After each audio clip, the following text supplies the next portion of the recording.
Assalamu alaikum rahmatullahi wa barakatuh. Once again I make this new video. তো আপনাদের জন্য আরেকটি ভিডিও মেকিং করলাম। এই ভিডিওতে রয়েছে আমার বাড়িতে কোন কোন প্রকারের এবং কী ধরনের ফল রয়েছে। তো আপনাদের প্রথমত দেখাচ্ছি, হয়তো আপনারা দেখে বুঝতে পারতেছেন, এটা হচ্ছে আমার কমলা গাছ। এই কমলা গাছ হচ্ছে 12 মাসিক। আলহামদুলিল্লাহ 12 মাসই ফল এসে থাকে।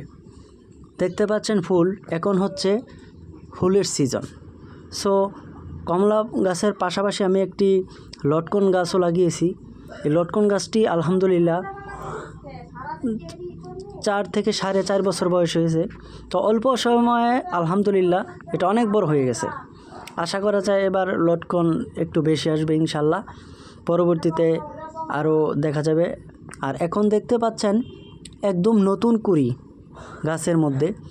আগের পাতাগুলো পড়ে গেছে, বিগত বছর যেই পাতা ছিল গাছে ওই পাতা কিন্তু এখন বেশি একটি নেই।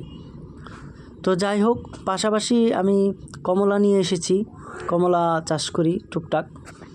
দেখতে পাইতেছেন এই কমলা গাছে মোটামুটি আলহামদুলিল্লাহ অনেক ফুল এসেছে, দেখলে অবশ্যই অনেক ভালো লাগে। এবং পাশাপাশি যেই দেখতেছেন এই যে কিছু কমলা, এই কমলাগুলো কিন্তু 12 মাসিক। এগুলো আস্তে আস্তে পাকবে এবং নতুনগুলো হইবে। এভাবে সবসময় আমার গাছে কমলা থাকে, কমলা শেষ হয় না, 12 মাসই পাবেন। তো আমার কমলা গাছ এবং লটকন গাছ কেমন লাগছে অবশ্যই আপনারা কমেন্টের মধ্যে জানিয়ে দিবেন। ধন্যবাদ সবাইকে আমাকে পাশে থেকে সাপোর্ট করার জন্য। এই মুহূর্তে আমি যে জায়গায় আছি সেটা হচ্ছে নরসিংদী জেলা শিবপুর থানা দক্ষিণ জয়মঙ্গল গ্রাম। আমাদের গ্রামে লটকনের জন্য বিখ্যাত।